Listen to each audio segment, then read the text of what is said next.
WARUBIZI. Kaze mu kiganiro WARUBIZI bakunzi muryango abagenzi abantu badukurikirana. Oh my god, abantu bashasha bariko bariyongera kuri WARUBIZI, abantu barenga ibihumbi 10 birenga.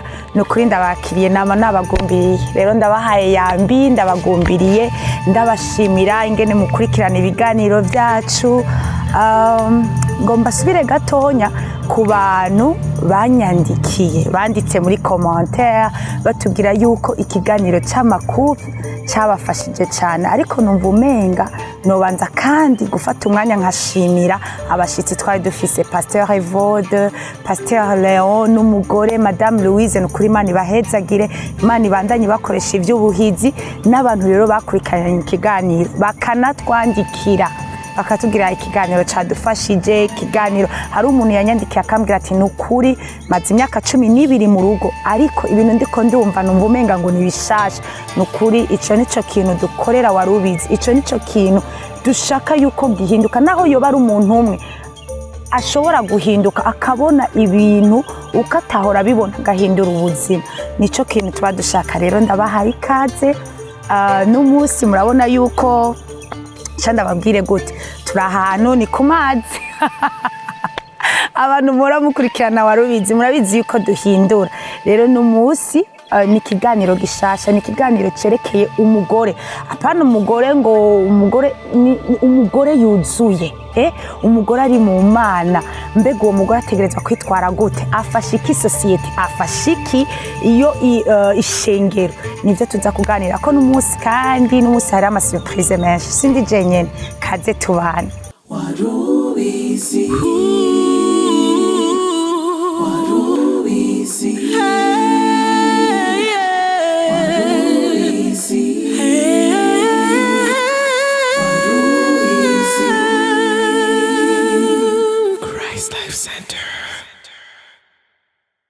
bakunzi ba WARUBIZI, kaze rero. Kandi nababwiye yuko ntari jenyene n'umunsi, ndafise umuco-host wanje. What's up my sister? What's up? Umeze gute? Meze bon. Na wewe, ariko please ndasabye tubwire abakunzi ba WARUBIZI ibintu vyadushikiye n'umunsi. Yewe reka kubinyibutse ibaze nk'iki kirato vraiment kuri aya ku mazi vraiment. Nukuri n'umunsi mu director wacu umva yatubwiye ati yaturungikiye location abantu muri Africa, location n'ahantu yarari, atubwiye ati ni muhasange. Che turagenda, murabona ingene twambaye vraiment, twari tugiye muri studio gukora ikiganiro n'umunsi dusi ikiganiro gishasha tukibabwireko. Ikiganiro ciza cyane, nyanza kuzoza dukora kenshi, kandi tuzokibwira tuzohora dutumira abantu benshi. Ya abantu benshi b'abadamu bakaza bakavuga kuri platform Umugore, cyane cyane akijijwe, umugore akijijwe, umugore yubaha Imana muri ibihugu byacu, ibihugu bitubwira ngo byose turavyemerewe, no kumva ko dushobora kugera kure cyane. Mugabo gute umugore mu Kristo yo komeza kuba umukristo mwiza yubaha Imana, agakora n'inshingano ziwe muri family, mu gihugu, Ishengero bitandukanye. Numva ni ikiganiro ni suje yagutse, dukeneye ubutunzi bw'abantu benshi. Tuzadutumira hirya no hino, uwo tuzojya kara azotwita. Yes please, kuko hari abagore Imana yahaye ubwenge kandi bazi vraiment ico umugore akijijwe mu mahanga ari. Rero nitwabakoma ishwasho nukuri muzotwitabe, muze mubwire abantu iyo uzi Imana, kuko burya honera. Uretse ikintu nabonye nasanze iyo tuva twese twaje kino gihugu sano twavukiye, kwiyintegra ukamenya ati yonje ngahanye ibintu byose birahinduka. Ururimi, culture, usanga imico sico kimwe, ibintu byose biba bitandukanye. Rero nk'umugore biba bigoye, especially umugore azi Imana. Rero utegerezwa kuba ufise indangagaciro z'umukristo. Shalom. Shalom.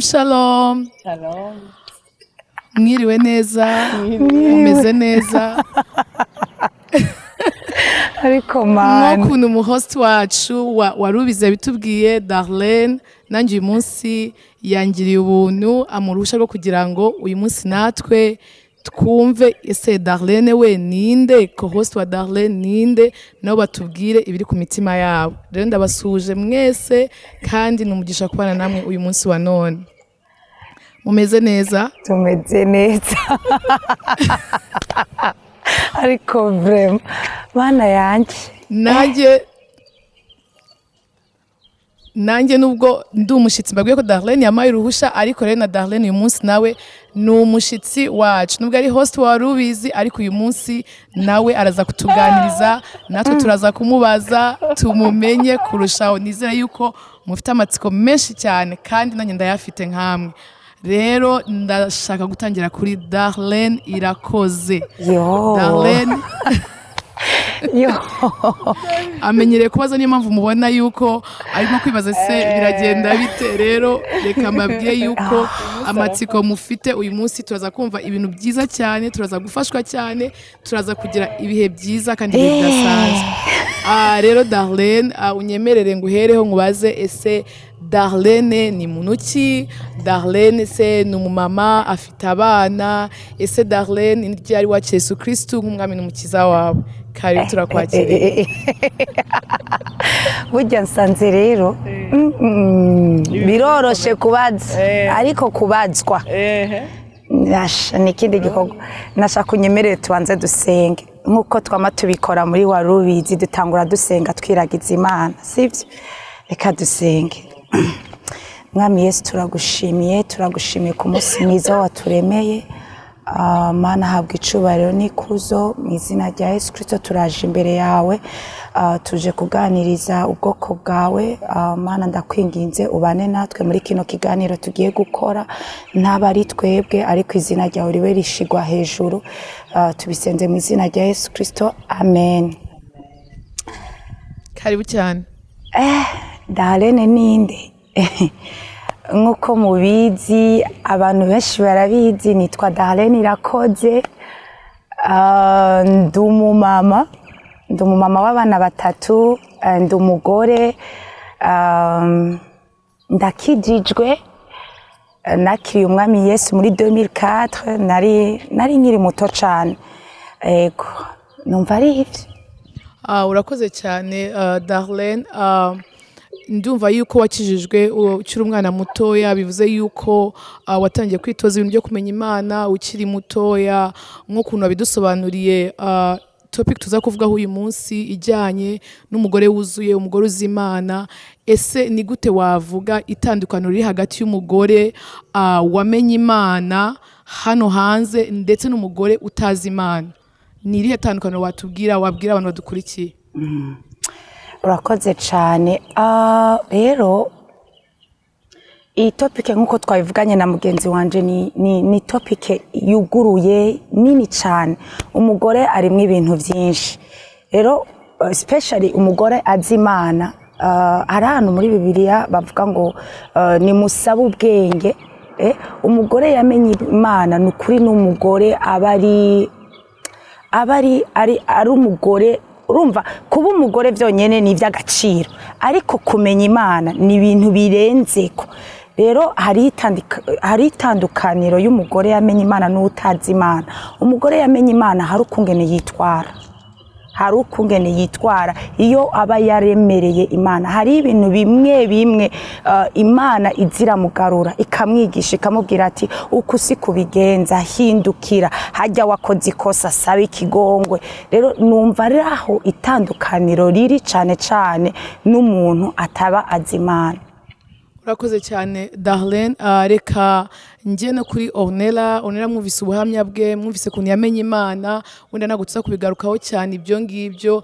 Ariko uyu munsi nifuza kukubaza Ornella, urabizi yuko twese twaje muri aya mahanga, none twebwe twanahaje dukuze, ntabwo twahaje turi batoya ngo uvuge ngo imico ya hano turayizi. Twaje dukuze dufite imico yacu, dufite uko twarezwe, dufite uko twatojwe. Nk'ukuntu Darlene atubwiye umugore uzi Imana, ukuntu Imana imugarura iyo agiye mu nzira itariyo. Ese nk'umuntu nk'umugore uzi Imana uza muri ibi bihugu ugasanga uje ahantu utarumenyereye, hari imico itandukanye, hari imikorere itandukanye, ese ni gute washoboye kwiyadjustinga cyangwa se kumenyera ubuzima bwa hano kugira ngo ugendane nabwo? Warumenyera ubuzima bwo muri Afrika ariko ukaba wabumenyera kandi ugakomeza ukorera Imana, ugakomeza wubaha Imana. Urakoze cyane, ikibazo cyiza kandi gikomeye. Ikintu kwanza numva nashyize imbere, narabisabye Imana, narabisengeye kuko nari nzi yuko ngiye kuza gusanga umugabo hano, narabisengeye. Hanyuma ikindi nacyo ni byiza ko abantu tuba muri ibi bihugu tugize ukuri, abantu bakiri muri Afurika biteguye kuza cyangwa bafite plan zo kuza. Si kubisengera gusa ariko umuntu aba akeneye kumva amakuru y'ahantu ugiye kuba. So je narabaza rero muri ibi bihugu mubayeho gute? Narafise umukuzine wanje amaze igihe kinini hano akambwiza ukuri. Urumva ino abagukora hari ibintu byinshi umuntu usanga somehow umongo uriyanse uri kuko ubuzima bwa hano butafu usanga umengo uranabuze n'umwanya wawe, umwanya wawe wa mwanya uvuga ati ugasanga uri mu bikorwa, uvuye ku kazi, abana, umugabo, donc ni ibintu byinshi. Ibyo byose rero maze kumva iyo experience yo mukuzine no kumva abandi bantu baba hano, nza mu mutwe ndi prepare ngira ngo Mana uzonshoboze, nubwo numva bitoroshe ariko ndafite ubushobozi. So nza rero mu mutwe ndi prepare kandi narabisengeye y'ukuri, narabibonye ko bitoroshe maze kwagera.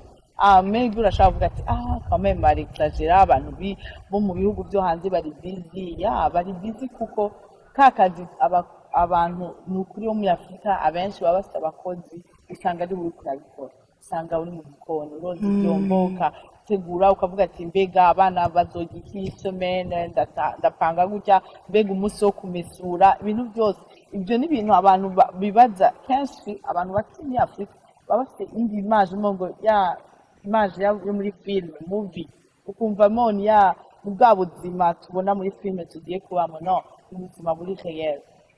Umubiri uraruha ukagira gute, ariko muri ibyo byose iyo uzi Imana kandi waje witeguye kubaho muri ubwo buzima, n'ikintu kiragushikira ntugihe uburemere. Donc mu mutima wawe ntabwo ubiha uburemere, donc kuko ubyiyumviriye ko wanadeprima. Niko nicyo gituma hari abantu tubona badeprima, ariko ni ukuri je ndashima Imana ko yangira ubwo buntu. Ikindi nacyo camfashije ni uko nticana, nakomeje gukorera Imana. Iyo uzi yuko Imana igushifitinze ukagenda ahantu haba ari impamvu igutwaye. Je nakomeje kubwira Imana ngo Mana, nimba muri Afurika nagukorera, ntabwo nshaka kwicara hano, ndashaka gukomeza gukora mu nzu yawe kuko ni privilege. Imana nimba yaguhaye ingabire yo kuririmba, korera Imana, ntiwicare mu ngoro wumve ko uri umuntu w'umuturiste nk'uko umuntu umwe yigeze kuza kubivuga muri WARUBIZI.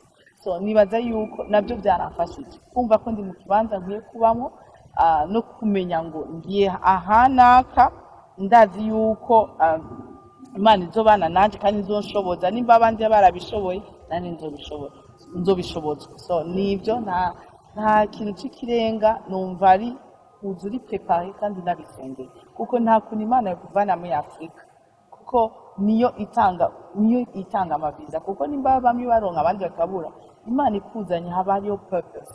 Rero igikuru ni kumenya purpose ikuzanyemo, iyo ntumbero ikuzanyemo, ukavuga ukomeza kwisenga ati Imana ndashaka kuba muri wa murongo wandemeye, ushaka kumvamo muri iki kibanza mu gihe gisa nk'iki. Ibyo biratuma yuko n'igihe uhuye na challenge biguha kwihangana. Urakoze cyane Ornella. Ubwo mwese abadukurikiye murabyumva yuko ugomba kuba ufite intego kandi waza ntiwicare, ugakomeza ugakora Imana nk'uko wari usanzwe uyikorera. Darlene, ndifuza kubaza ikintu. Hari ukuntu abantu baza nk'uko Ornella dusobanuriye, ibintu bikaba byinshi, urabizi amashifti ya hano, ufite umuryango, ufite abana, ufite umutware, byose ari ibintu ugomba kubalansinga kugira ngo ubikore neza. Ese ni ikihe kintu urashobora gukora kugira ngo ube intentional, ube intentional mu gukorera Imana, ube intentional mu gusenga. Ese wowe mu buzima bwawe buri personal ubigenza gute kugira ngo uvuge uti ndagambire ko ngomba gukora ibi bintu kandi mwanashaka umwanya kugira ngo nkomeze ndi hafi y'Imana? Urakoze cyane. Jengira ndabivuge mu buzima bwanje, nababwiye yuko nakirijwe muri 2004 nari nkiri umwana muto.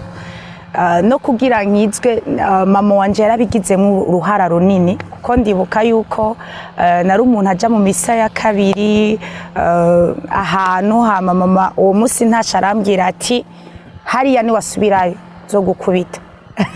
Urumva ce tugenda tujanye ntangura kuja gusengera mu bakizwa, ariko ndumva neza yuko natanguye kumenya Imana ku giti canje, kandi nari mu ishengero nkorera Imana ndirimba. Ndumva yuko natanguye neza kumenya Imana ku giti canje ndayirondeye muri 2019.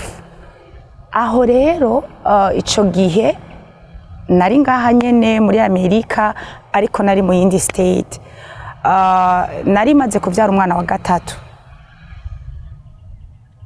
Umwana wa kabiri n'uwa gatatu n'abana bari bakurikiranye cyane ku buryo yuko byarampahamuye. Murabizi, arahejeje kubivuga mugenzi wanje, aha muri aya mahanga nta muntu agufasha hari, uba uri wenyene, nta muvyeyi, nta wo muvukana, na babandi ababanyi abaturanyi mubamo ubufise nukuri nabo nyene baba bafise ivyabo, kandi suko baba bakwanse, ariko ni kubera nabo nyene ubuzima buba buriruka, ubuzima bwo hanze buriruka, so hari ibindi vyabo baba bariko baritwararika. Rero muri ico gihe maze kuvyara umwana wa gatatu, nukuri naragize nk'akantu ko kwihebura, ndavuga mbega ibi bintu nzobishobora, mbega kubera ko Imana ivyemeye. Nukuri ntivyari ibintu vyoroshe, ariko ntangura rero kwegera Imana ku giti canje, ndatangura ndasubira mu isengero. Ico gihe ushima nari kuva ngishika muri Amerika sinigeze mba committed ngo nje mu rushengero ngo ntangure nkore nsubire gukomerera Imana. Ariko muri ico gihe ndumva yuko solution yanje ntabwo yari iyo kuja kwicara muhira ngo ngumana ko gahinda ntangure kwita kuri abo abana bari bato, kandi nanje numva ngomba kubaho nk'umuntu, nkumva nshaka gukora, nkumva nshaka kwiga, abana barankeneye, umutware. Urumva hariyo inshingano nyinshi zo mu ruko zari zihari, kandi nategerezwa gukora nk'umugore wo mu rugo. Rero ntangura kwihebura, bitanguye kubuko nukuri nsubira kuja gusenga. Ngiye gusenga nukuri bitangura koroha. Burya mu rushengero n'ahantu heza, urazi igituma ari ahantu heza. Mu rushengero ego turagenda gusenga, ariko urahura n'abantu baba bari, Imana irashira abantu ku nzira yawe bashobora kugufasha. Imana ikakwereka n'abandi baba bafise ibibazo birengeye ibyo wewe ufise, ukabona yuko kumbe sindi jenyene, ahubwo jewe nsanze yuko ni jewe mfise ibiremurutse gatonya. So ntangura gukorera Imana. Haragera igihe muri iyo state ndimuka nza ngaha muri Arizona. Shitse ngaha muri Arizona, ikintu ca mbere nasavye Imana, narabwiye Imana, hari muri 2020 dutangura, hari habaye covid, amashengero yari yarugaye, ibintu byose. So ndabwira Imana, Imana ndagusavye nyereka ahantu nja gusenga, kuko nari maze kuba muri bwa buzima, nari maze kubona yuko iyo wegereye Imana hariho akarusho, hariho umutwaro. Isi nyasi iraremereye, nka Darlene mbashaka kubaho, abana bakankenera, ubuzi bwo muri Amerika bukambwira ati utegerezwa kuja gukora, utegerezwa kwiga kugira ubeho. Honyene yo kuva muri Afrika hariho amashuri bubaye warize, ariko ushitse ngaha ayo mashuri abubusa. Hari igihe uca usanga bakubwiye ati ico gipapuro cawe ngaha anye ntaco twemera. Bantu b'Imana birababaje. Rero kuca wiyumvira yuko usubira gutangura azero, ugatangura kwiga ya mico, ugatangura kwiga ururimi udasenze, n'ukuri ntibivamo. rero muri 2020 ndatangura nsubira kandi kuja gusenga Imana iranyereka aho nsengera nukuri ndagira ubucuti ndakubwiye naragize ubucuti n'Imana iragenda irampindura ivyari inyungu ico gihe ivyari inyungu kuko hari igihe hagera igihe nkumva yuko ndarambiwe reka nanje ngende ndyoherwe nk'abandi ukaca usanga ugiye no mu bintu atari ivyo ugiye mu mapari anyura bizi yuko haba hari amapari menshi ariko nk'umwana w'Imana ukaca usanga n'umuntu wamenye Imana ariko mbega uri kukurikiza za ndangagaciro z'umukristo za ndangagaciro z'umugore wamenye Imana ukaca usanga uri kurabivamwo hariho inzira uri kurahusha nk'umwana w'Imana rero bitangura kumera uko na jewe ariko muri 2021 ndibuka yuko nabwiye Imana ntimana ndashaka yuko unkoresha Darlene am available use me ndi gikoresho cawe nkoresha nukuri iyo ubwiye Imana ico kintu ntabwo Imana ikureka Imana iragukoresha Imana ifise abakozi benshi ariko nawe wiyuje ntabwo ikubwira ngo yaha ngo kwa kundi ushobora aha muri Amerika hari ukungene ushobora kuja ku kazi bakakubwira ati we are overstaffed hari abastaff benshi so today go home bakanakofra bakakubwira ati turaza kuguhemba la moitié y'amasaha wari gukorera ariko ku Mana suko Imana yamiri ready kugukoresha yamiri ready kukumva yuko umuntu ashaka yuko Imana imukoresha rero nanje nuko vyagenze ndaza Darlene mubona no munsi nukuri ndazi yuko Imana hariho vyinshi gikora muri jewe ariko ndashima higeje gikora urakoze cyane Darlene utubwiye ibintu byiza cyane kwemerera Imana ukayibwira yuko uhari kuri available kugira ngo igukoreshe ni ikintu cy'ingenzi cyane kandi nibaza yuko ni nayo ntambwe ya mbere yo kugira ngo ube wa mugore wuze nk'ukuntu watangiye bitubwira kubera yuko iyo Imana uyemereye ukayiha umwanya nayo iragusanga ikagukoresha kandi kanakuyobora ndifuza kugaruka kuri Ornella mubaze ikintu urabona muri ibi bihugu muri Afrika murabizi yuko muri Afrika akenshi usanga abapapa aribo bakora cyane aribo batunze nk'urugo wenda niko twabyita ugasanga wenda input y'umumama si cyane nko kuntu hano muri Amerika bimeze ariko ugasanga muri Amerika hano ni igihugu usanga amafaranga ukorera ni amafaranga n'umugabo wawe akorera ugasanga income zanyu zirangana ese nk'umugore ufite za ndangagaciro za gikristo ni gute ni ikihe kintu ukora kugira ngo ukomeze wa mugabo nubwo muri kuzana income ingana mu rugo ukomeze umwubahe nk'umutware w'urugo ukomeze umuhe ya respect ukomeze ube submissive nk'ukuntu ijambo ry'Imana ribidusaba nubwo bwose haba hari imirimo n'abakozi bahari ariko ukomeze umuhe cya cyubahiro umupapa akwiriye mu rugo rwe numva ari ikibazo gikomeye ariko cyiza cyane ikintu kimwe gishobora kuba kimfashije gusoma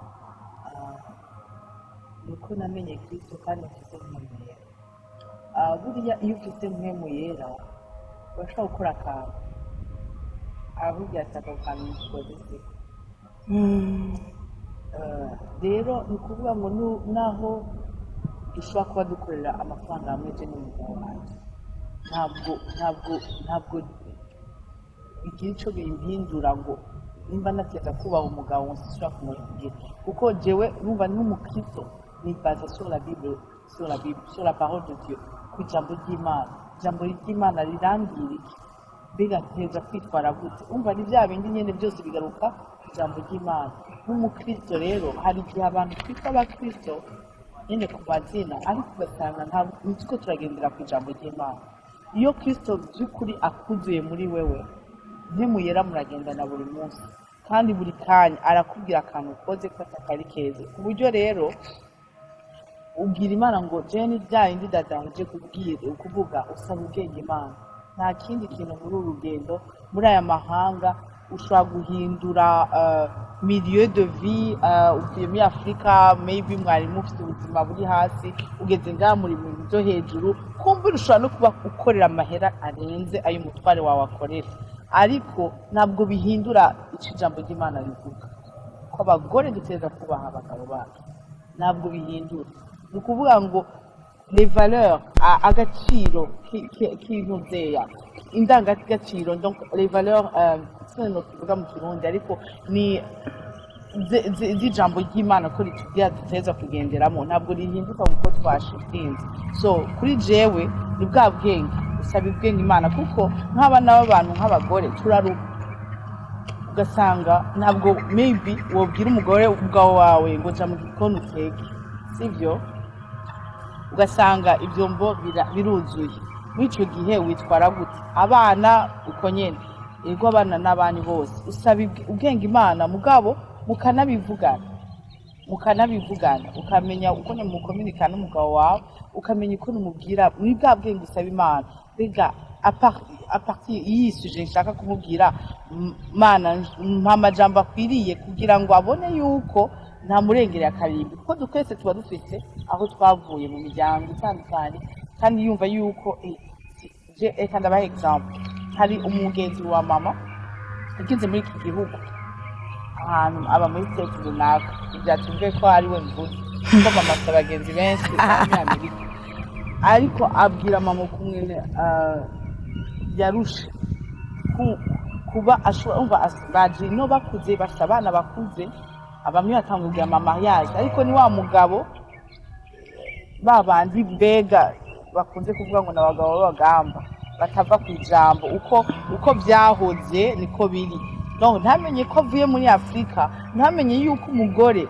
afise akazi ateza kuja gukora abana babagiye urumva ugasanga umugore mbega zashingano zose zo mu rugo mugabo nta guteka nta no kumufasha ibyombo nta n'ikintu na kimwe urumva so ni ibintu bibabaza ngo muri ico gihe umuntu yamenye Imana uravuga ati uyu muntu uko byamye hose na mbere tukiri niko yarameze mbega Mana mu bwenge bwo kubimanaginga ibi bintu kuko nkombya ko sambura urugoda kubera ivyo bintu ko dije urabizi ko muri Afrika niko byari biri ariko igitandukanye niko mwari mufite abakozi so muri ico gihe rero muri iyo situation kandi uri umugore ukorera amafaranga menshi usaba ubwenge Imana nta kindi kuko uravuga ati nkwiye kumubwira amajambo icyo ukora maybe Imana ishaka guha ubwenge bwo gukora cyane muri ibyo bikorwa byo mu nzu akabona yuko warushe canke sinzi ko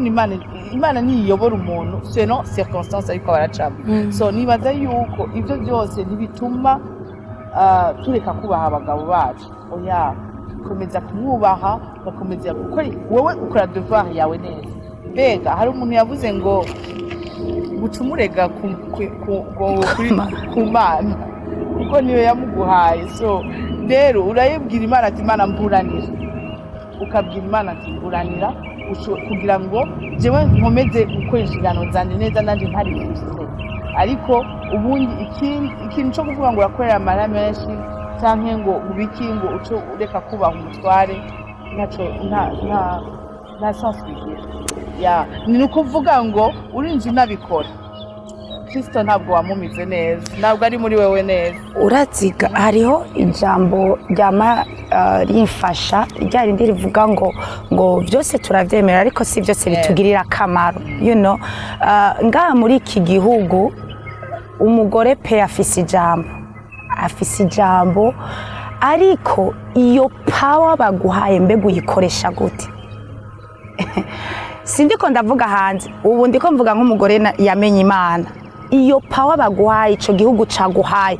uyikoresha gute kuko uyikoresheje nabi uko uyikoresha kose inshuti zanje ni wewe bigaruka kwingaruka mbi urumva so nta iyo wegereye Imana hariho umuntu lafa pasi yatubwiye ngo kwihangana ngo kubera iyo wegereye Imana ukayibaza neza ukavuga kuko kenshi no mu makupure barabitubwiye Papa Leon ariko atubwira ati burya iyi ngorane zihari nturabe mugenzi wawe tangura wirabe wewe irabe wewe uvuga ati none jewe nka Darlene nihehe no hinduka kugira mugenzi wanje ashobore guhinduka kuko nyamba ugumutuma urutoke mugenzi wawe hariho zitatu ziriko zirakuraba zikubwira ati wewe ntugiruko wewe ntugiruko wewe ntugiruko rero aha muri no mahanga pe umugore ari ngaha utoye telefone ugahamagara n'ibindi bintu, ariko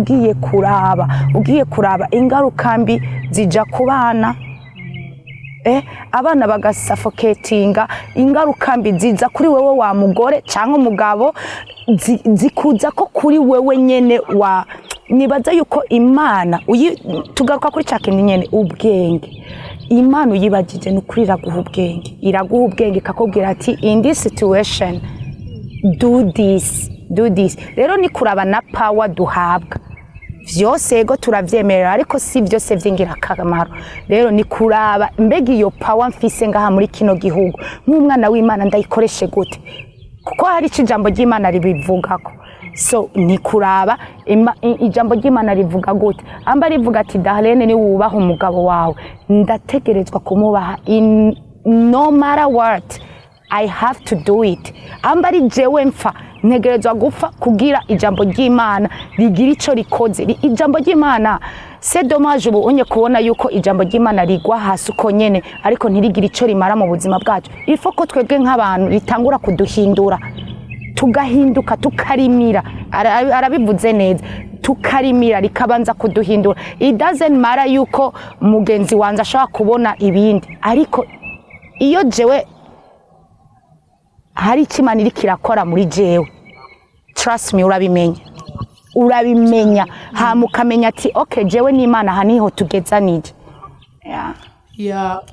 Uvuze ikintu cyiza cyane cyo guhindurwa n'ijambo ry'Imana, kubera yuko nizera yuko nk'umugore w'umukristo, umugore wifuza kuyoborwa n'Imana, ijambo ry'Imana rigomba kuguhindura. Ugomba kubaho ubuzima buhindutse, ko n'ubundi niyo tandukaniro ryacu n'abantu bataramenya Imana, nuko twahindutse nyine. Naho ubundi tudahindutse twaba tumeze nk'abo dufite titre gusa yo kuvuga ngo urakijijwe ariko nta mpinduka ufite mu buzima bwawe. Muvuze ibintu byiza bituma ntekereza ku kintu nakunze kubona muri iki gihugu, iki kintu cy'ikigare. Usanga abantu b'abadamu bafite ibigare bimwe bakomoje bavuga ibintu by'amapari, ugasanga umuntu ahora mu mapari, ahora mu bintu byo gusohoka. Si bibi gusohoka nk'uko wabivuze, byose turabyemera ko siko byose bidufitiye akamaro. Wibaza uti se izo pari uhoramo nakaye kamaro ziri kugira ku muryango wanjye, ku buzima bwanjye? So ni ikintu nakunze kubona hano, ugasanga abantu bakunze kuba bari muri ibyo bintu, ugasanga bamwe ndetse banigiye n'imico batari basanzwe bafite. Niba umuntu wenda yaraje atanywa n'inzoga, ugasanga kubera abandi bamubwiye bati hoya ni gatoya, ni ukugira ngo gusa tunezerwe, ugasanga abantu batangiye kuhigira imico itari myiza. Ese nihe nama wagira umugore uzi Imana yo kuntu ashaka kwitwara muri abo bagenzi benshi uba ufite, muri ibyo bigari byinshi uba ufite, kugira ngo umekinge amahitamo meza akwiriye ahesha Imana icyubahiro? Ntangure wavuga nawe neraza kongeraho na kibazo. Icyo ni ikintu gikomeye cyane nagiye mbona giteye ikibazo muri sosiyete, kandi si muri sosiyete gusa, ahubwo reka tuvuge mu ishengero. Ugasanga umuntu afise agendera mu bigare, aha ikigare mu Kirundi ni giki?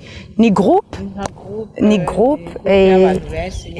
groupe y'abantu benshi, kandi ugaca usanga sinanziza pe. Je reka nivuge ko personnellement jewe ngishika aha muri Amerika, muravyumva yuko nari umuntu akijijwe, ariko sinari bwa rondera Imana ku giti canje, kuko iyo wegera Imana cyane hari ibintu bimwe zirahindura.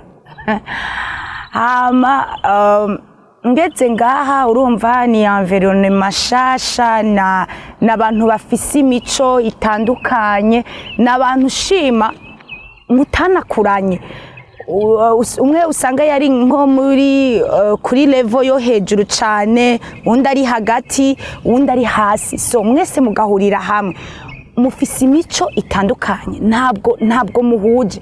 Rero ngira mvuge nk'umwana w'Imana, nk'umuntu yamenye Imana, nk'umugore yamenye Imana, nukuri utegerezwa kubaza Imana, mbega Mana ujya muntu tugendana n'umuntu mwiza?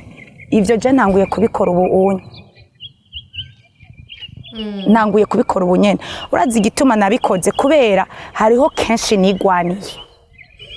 kenshi nigwaniye mu mahorasiyo narimwo ushima jewe sinabona nuko ari mabi ariko nta kimazi yaramfitiye nta kimazi na gitoya yaramfitiye so ayo mahorasiyo ukaca usanga ndiko ndagerageza kwishushanya n'abandi bantu vraiment nitwakuze ico kimwe ushima barashobora no kuba badakijijwe ayo mapari narayajamo uravyumva kandi ndi umwana w'Imana kandi sinanywa inzoga ariko nkagenda nkicara so ibintu bivugirwamwo ntaba ari vyiza nk'umwana w'Imana ntubukwiye kuvyumva vraiment uravyumva ahubwo twebwe kubera hari imbuto Imana iba yaratubitsemo hari ikindi kintu tuba dukwiye natwe gutanga kugira iyo mbuto ibe n'abandi bayironkeko uravyumva so iyo ugiriye muri ico kigari nukuri ntabwo naho ugenda kubwira umuntu ati n'umusi vyagenze ukuvurama n'umusi simerewe neza ndababaye uku ariko ataguha inama nziza ariko ataguha inama nziza ugasanga uri kuronekara so rero avant yuko gucuzinga umugenzi nukuri banzu bazimana uwo mugenzi umusengere hariho n'abandi Imana ishobora kuzana mu buzima bwawe for a certain season abagenzi Imana ishobora gushira mu buzima bwawe for a certain season kubera hari ico bagira baguherekezemo muri ico gihe muri iyo periode uri kuracamo so ivyo byose ni kubaza Imana ukabaza Imana ati mbega Mana uyu mugenzi turi kumubunyene amari iki uramushaka ko aba umugenzi wanje mbega Mana urashobora kunyigisha ingene no muvugisha kuko burya ubugenzi ni si uko jewe ornera yompa gusa ornera hari ico ategerezwa nanje kunkurako rero ica nkurako mbega ni ciza hari ico kimumariye nibyo cyane kuko nibaza yuko nanubwo nibaza ko ibintu byose nk'abantu bazi Imana sinibaza ko ibintu byose bagutumiye mugomba kubijyamo sinibaza ko umuntu wese mwamenyanya agomba kuba inshuti yawe ko nzi yuko sito abantu b'abamama nyine bakunda nyine ibintu by'ubushuti by'iki si bibi ariko sinibaza yuko abantu bose bagomba kuba bagenzi bawe kubera ko muzanye ngo abe umushuti wawe cyangwa ko umuntu yagutumiye ngo uze muri pari runaka uyizemo ni bwa bwenge twakomeje kuvuga yuko ugomba gusaba Imana kugira ngo iguhe ubwenge mu guhita sinzi niba ornera nawe hari ikintu yakongeraho gitoya iyo kenshi umuntu yagendeye mu bintu by'imidari by'amakuruga uzi ikintu kenshi nzi ko gitangura kuza ni ukutanyurwa iyo ni ukutanyurwa gute wombaza gute iyo kenshi ugendeye muri ibyo bigari by'abagore amakuruga nk'ayo d'abord numva muhura kenshi ni ukuvuga ngo hari amadepense hari nihatangura gusesagura kugira gute donc kuba sociable ntabwo ari bibi ndi umuntu ari sociable ndibaza ariko canke ayo mapari ariko jera ukuntu ayo mapari yajamo nimba uyu munsi wagiyeyo ejo simpaka ugenda imisi ibiri kurikirana washobora kugateka sibe muri ico kuko ejo sinabutse mu rugo reka ndahabe mu rugo kuko abana banje barankeneye umutware wanje arankeneye hari n'abandi ma responsabilité umuntu aba akwiye gukora ukumva yuko n'igihe ushobora no kuba ukeneye time yawe wenyine rero uko kuntu ko kugenda muri ivyo bigari ukenera umushakamo mbega barasaba iki tugenda aha donc ugusanga hatanguye na cya kindi kumva yuko bya bintu aho Imana yaguhaye kandi ari na vyiza kumbura ubwo buryo Imana yaguhaye utangura kumva ngo ntiburi enough ntabwo buri enough kumva ntibihagije kumva ntibuhagije utangura gukreya rero cya kindi cyo kumva ntunyuzwe kandi maybe Imana yaguhaye akazi keza maybe ako kazi karariha ama business mugo kubera vya bigari ugendamo bagusaba uradepansa couleur du jour iki ugasanga n'ibintu byinshi muri ibi bihugu tugira biti kandi ntabwo ari bibi ariko balance uvuge ati quand même ndakeneye d'abord namba urugo n'umugore ikintu nabonye muri ubu buzima ndiko ndabwira Imana buri gihe ngo inyigishe ikintu ca savings urumva kuko nubwo yoba burya dada wo savinga 150 200 amaya komeye ejo nejo bundi ushobora kwitwa n'agakrize ariko kubera utasevinga ugasanga uguye muri kawa kandi bisanzwe mu buzima ya de haut et de bas so rero nibaza yuko nk'abadamu tugiye kubalance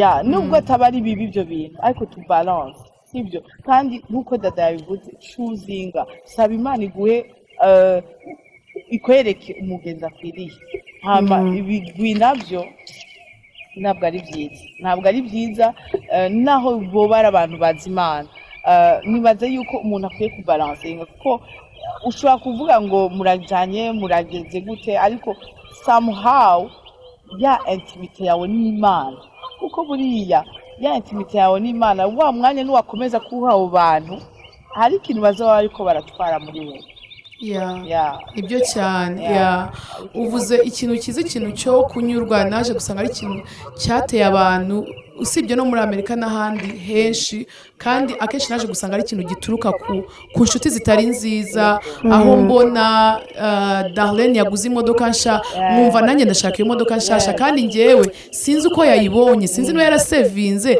akaba yayiguze amafaranga ye yari afite kuri konti ugasanga nanjye iyo modoka ndayishatse wenda ngiye kugenda nyisabe ideni muri banki usanga nshize uburemere ku muryango wanjye butari ngombwa mubonanye ikintu cyiza nanjye ndagishatse usanga ari ikintu cyateye kandi mu by'ukuri nk'abagore bazi Imana numva yuko iyo umenya Imana yuzuza vide ufite kugira ngo ubashe kunyurwa n'ibyo ufite kandi ube grateful rero tugana ku musozo w'ikiganiro cyacu nifuzaga kugira ngo mugire ikintu muvuga kuri iki kintu ngiye kuvugaho nk'umugore wuzuye nizera ko umugore wuzuye uri fulfilled uzi Imana nibaza yuko agomba kuba yuzuye muri aspects zose ya balance twavuze donc n'ubu umugore uvuga ngo urasenga gusa ariko bajya kugushaka mu gukora bagasanga ntabwo birimo cyangwa bajya kugushaka mu kurebera urugo bagasanga ibyo nubikorera bati nge ndasenga gusa ni iyihe nama mwagira abantu badukurikiye abantu bari ku isi yose barimo gukurikira iki kiganiro inama mwagira abantu kuvuga ati niba uri umugore unazi Imana ese ni gute ushaka kwidevelopinga ni gute ushaka kwiyungura ubwenge ni gute ushobora kumenya ibintu ibiri hirya no hino kumenya ikintu gishasha wakwiga kandi iyo mvuze kwiga ntabwo mvuga kwiga ngo ujye mu ishuri ufate ikaramu n'urupapuro ndavuga kwiga donc uri umugore uri up to date apana up to date y'ibintu bitari ibyo ariko y'ibintu byiza donc uba umugore uri developed ukomeza yiyungura ubwenge kubera yuko murabizi iki gihe turimo n'ibihugu turimo n'ibihugu byirukanka ntabwo waba umugore uzi Imana gusa nurangiza ibindi usigara inyuma usigara uvuga uti ibindi ntabwo bindeba biratura koko dufite abana biga baza akakubaza ibyo bamubwiye ku ishuri bamwe banafite ubwenge burusha ubwo tuzi so tugomba kuba natwe turi kuri iyo page yo kuguma natwe hari ibyo tuguma twiga ese nihe nama mwagira abantu badukurikiye ukuntu bashobora kugira iyo balance aho uwo umugore wuzuye muri aspects z'ubuzima bwawe bwose murakoze icambere ni ukuri atamana ihari nta buzima ni ukuri utegerezwa kumenya Imana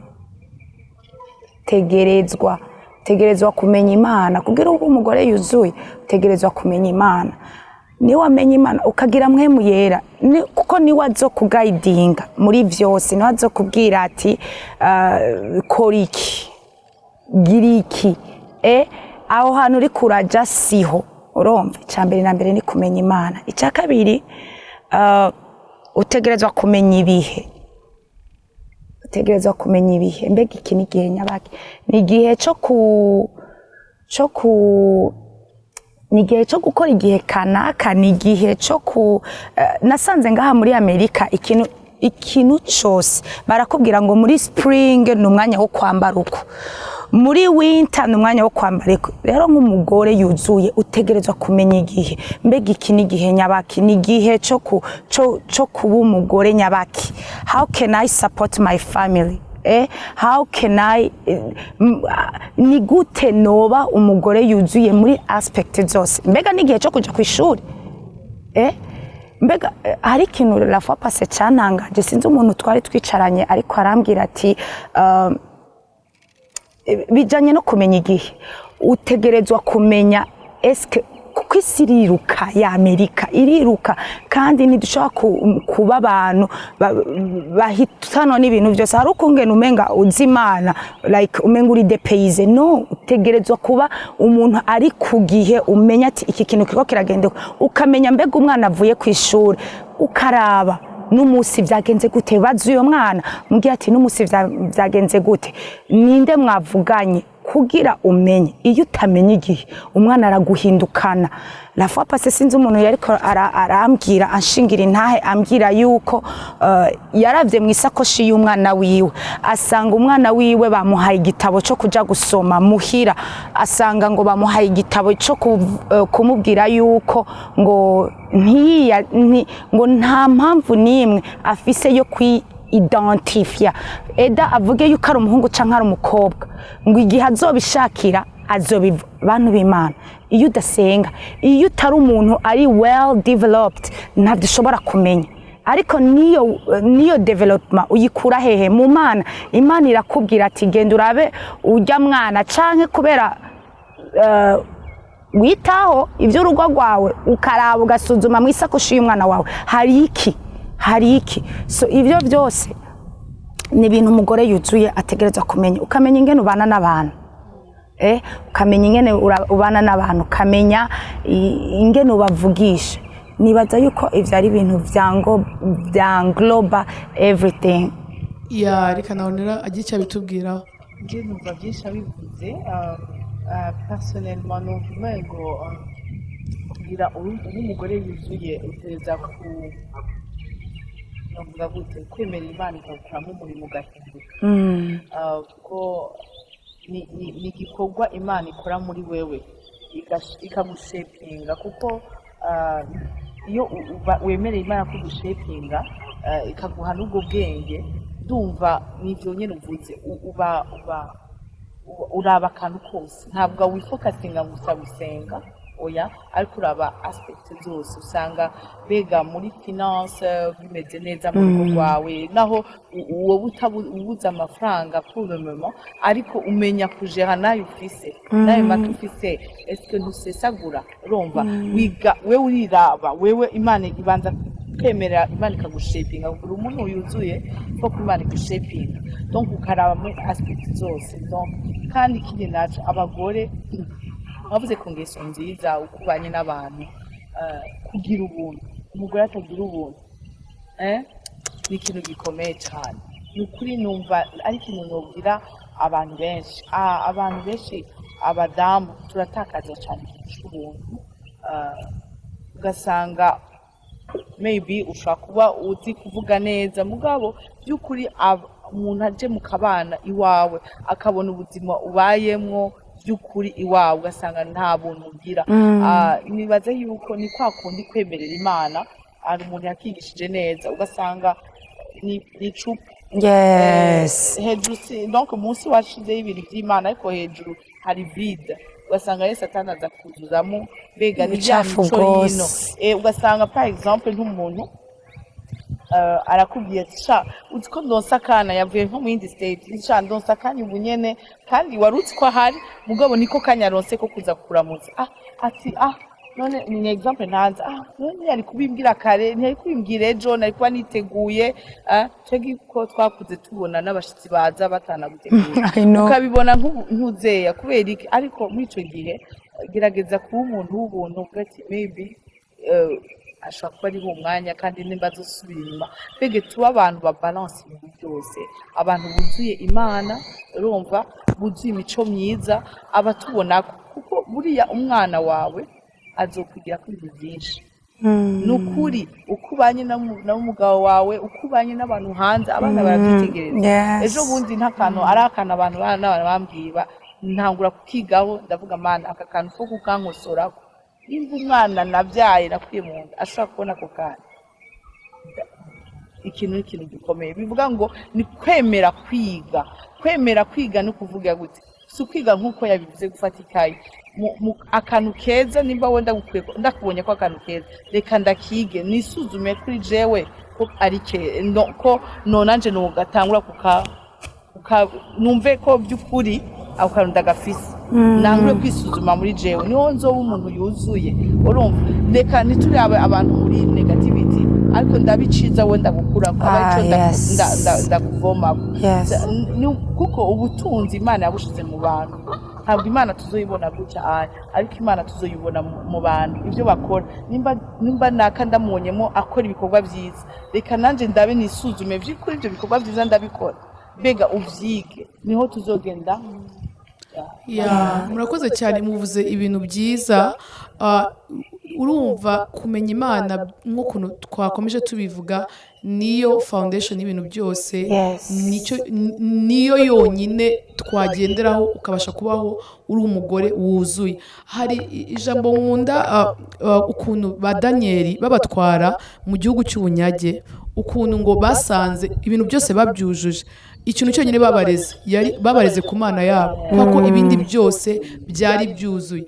Rero nkumva yuko uwo mugore wuzuye niba gushakisha ikintu ku bantu badukurikiye n'ukuri baburi ikintu bakurega baburi ikintu bavuga bati kiriya cyane kimeze neza ahubwo basange byose bimeze neza. Rero mwakoze cyane nubwo umuhosi wacu ari Darlene ariko wakoze cyane kuma uyu mwanya kugira ngo tubane kugira ngo abantu bakumenye bamenye ubutunzi bukuri ndetse n'ibyo runera dusharinze nibaza yuko bizafasha abantu benshi kandi n'ukuri tugeze mu gihe cy'uko uba umugore ukwiriye umugore udasanzwe nibibe gusa ku magambo y'ukuntu mwabivuze umugore uhindutse rwose niba kubona bavuga bati uriya mugore azimana kandi uriya mugore arabyujuje byose. Murakoze cyane rero kanakira umuhosi wacu adusoreza ikiganiro Imana ibahe umugisha. Oh my God, thank you so much.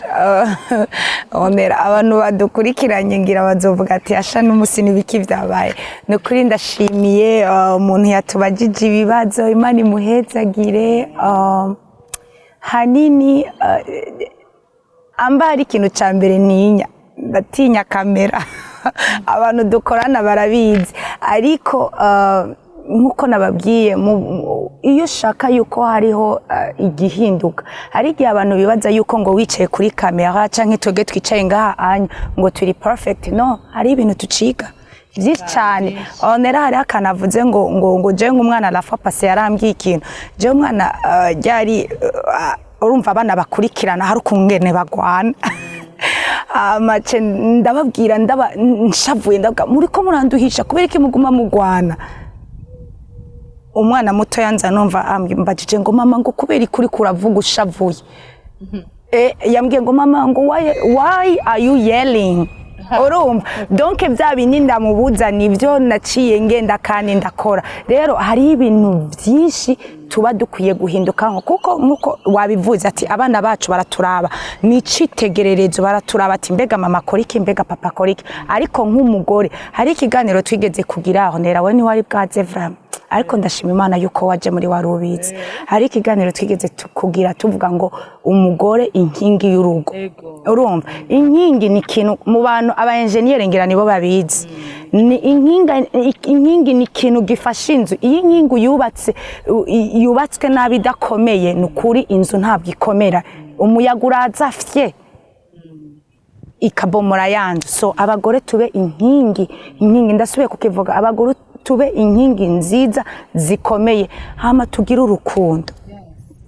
Tugire urukundo. Mana we kiganiro kibaye kirekire onera ushobora guhera heza.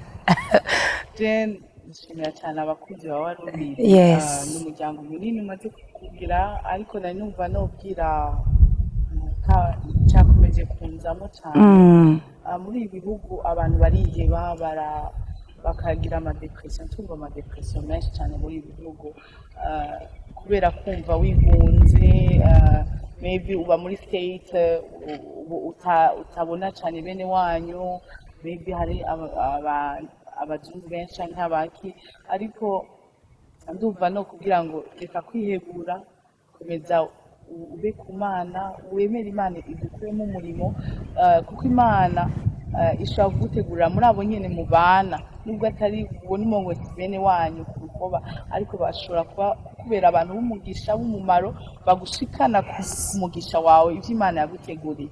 Reka kwigunga ushobora no kubura umukobwa mutoya utabona imbere wumva umengo uri mu masituwasiyo atandukanye ariko kumbure nta bavyeyi ufite muri iki gihugu ntubona uko bizogenda nta kazoza numva no guhimiriza solution si kuja mu nzoga solution si kuja muri drogue ariko egera imana yagufiteho umugambi mwiza izi impamvu yakuzanye muri iki gihugu ntabwo yakuzanye kugira uhapfire umererwe nabi ariko hariyo purpose ariko icyo gusaba ni disponibility yawe ntacyo imana izo igusaba kindi kirenze kuyiha wowe umutima wawe uyegurire byose uyemerere igukoremo umurimo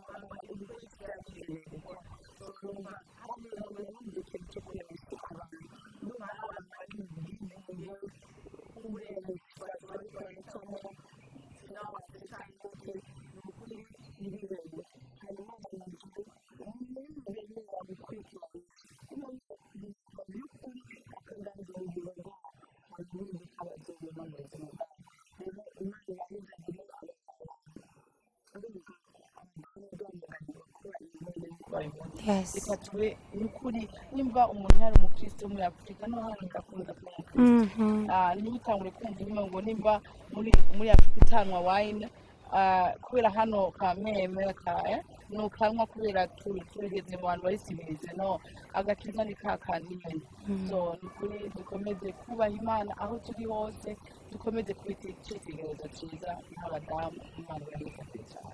Amen, amen. Ntushobora guheza warubizi tutabwiye maybe urashaka kuba uriko uraturaba cyangwa uzoturaba ukaba utaramenya uwo mwami Yesu ukaba utaramwakira nk'umwami n'umukiza ukaba uvuga ati ndarushe ndi umugore canke ndi umukobwa canke ndi umupapa ndi umusore narigwaniriye narakoze ibishoboka byose kugira nshobore kuba umuntu mwiza kugira nshobore kubaho ubuzima bwiza ariko bikakunanira nukuri nashaka ndagutumire kwakira umwami Yesu hariho ahantu bavuga ngo nabahaye ububasha Imana yaduhaye ububasha bwo gucika abana b'Imana nukuri ni privilege twagiriwe ubuzima burahinduka ntuguma uri wa wundi iyo wakiriye umwami Yesu rero nashaka abariko baradukurikirana canke abazodukurikirana baravye ino video ushoboye gusubira ano majambo kugira ushobore kwakira umwami Yesu n'umukiza nukuri ibintu byohinduka reka dusenge usubiremo aya majambo kandi uyizeye nukuri imana iraza ikagufasha urashobora kuvuga ati mwami Yesu ndaje imbere yawe ndihanye ndemeye uko ndi umunyavyaha ndasavye ungirira imbabazi ndakwakiriye nk'umwami n'umukiza ndagusavye uhanagura izina ryanje mu gitabo c'amahonero wandika izina ryanje mu gitabo c'ubugingo uzobukoze ni mu izina rya Yesu Kristo tubisenze amen abazokwakira umwami Yesu nukuri bazotwandikire bashobore amba hari umuntu akeneye abantu babakurikirana hari nimero ihora ica ngaha hasi hari urushako no kutwandikira mu makomantere hari abantu bahora batwandikira bakatubwira ati turakiriye umwami Yesu nukuri ico nico kintu ca mbere duhora dukorera warubizi niyo iri muri kimwe mu ntumbero za warubizi rero ndabashimiye nimwatwandikira yego jewe nabateguriye kino kiganiro nitwa Darlene Irakoze akaba ndije ndi umuhost nk'abafise umukoste mwamubonye ni Ornella mwamubonye muzomubona kenshi especially muri iki kiganiro c'umugore yuzuye ego w'umukristo rero turabashimiye ngene mwabanye natwe Imana ibahezagire ndashimiye umuntu yatubajije ibibazo maybe umunsi umwe sinzi ryari ariko ndibaza yuko umunsi umwe muzomubona abantu badufasha amashusho Imana ibahezagire director wacu turamushimiye niwe yatuzanye hano hantu Imana nawe nyene muhezagire kandi ikindi naco nagira nshimirise church ya CRC kutwizera ikatuha ikiganiro warubizi vraiment je personally naho ari je ndagikoresha naje mpora mfashwa especially iyo nkoze ikiganiro nkabona abantu baranyandikiye ati dada Imana iguhezagire ku biganiro mudushikiriza no kuri Imana ibahezagire, Imana ihezagire uburongozi bw'ishengero no kuri turaciye bugufi tubashimira, Imana ibandanye bakoresha ivyo butwari. Abantu dukorana warubizi, oh my god, abantu badufata amashusho amavideo meza mwama mubona ni Leani Media, mubarondere Instagram yabo yitwa uko nyene Leani Media, Instagram yabo haba hariko amanimero yabo, amazina yabo, niho mushobora kubaronka na email yabo, vyose contact zabo zose murashaka kuzironkaho. Rero mubarondere, nabizigirwa nama nabibabwiye. Ya Imana ibahezagire, ndabakunda, bye bye. WARUBIZI.